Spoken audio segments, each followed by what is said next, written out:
ఉత్తరప్రదేశ్‌లోని రాంపూర్ జిల్లాలో ఆదివారం ఒక విషాదకర సంఘటన చోటు చేసుకుంది.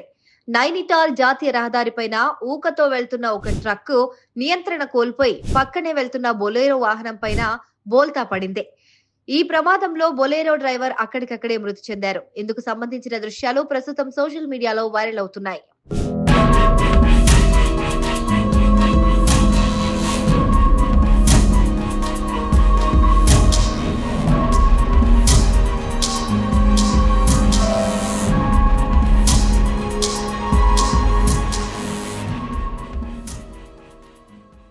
పోలీసులు తెలిపిన వివరాల ప్రకారం గంజ్ పోలీస్ స్టేషన్ పరిధిలోని పహాడీ గేట్ సమీపంలో హైవేపై ఊక లోడుతో వెళ్తున్న ట్రక్కు అదుపు తప్పి పక్కనే ఉన్న బొలెరో పైన పడటంతో ఈ ఘోరం సంభవించింది.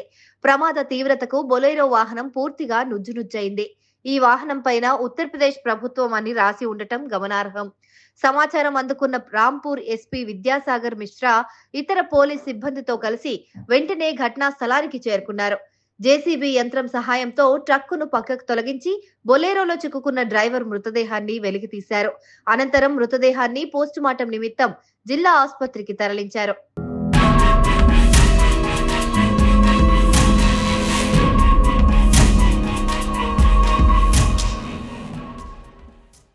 బొలెరోలో డ్రైవర్ ఒక్కరే ఉన్నారని, ట్రక్కు కింద లేదా ఊక కింద వేరెవరూ చిక్కుకోలేదని ఎస్పీ తెలిపారు.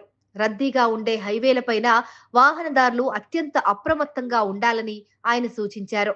ప్రమాదానికి గురైన బొలెరో ఉత్తరప్రదేశ్ ప్రభుత్వానికి చెందినదా కాదా అనే కోణంలో విచారణ జరుపుతున్నామని, డ్రైవర్ వద్ద లభించిన మొబైల్ నంబర్ ఆధారంగా అతని కుటుంబ సభ్యులను సంప్రదించే ప్రయత్నం చేస్తున్నామని ఎస్పీ వెల్లడించారు.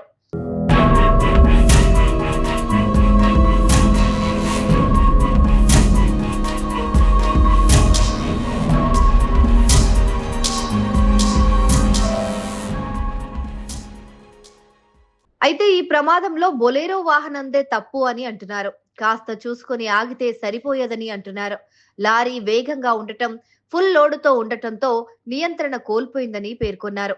మొత్తంగా ఈ ప్రమాద దృశ్యాలు ప్రస్తుతం వైరల్ అవుతున్నాయి.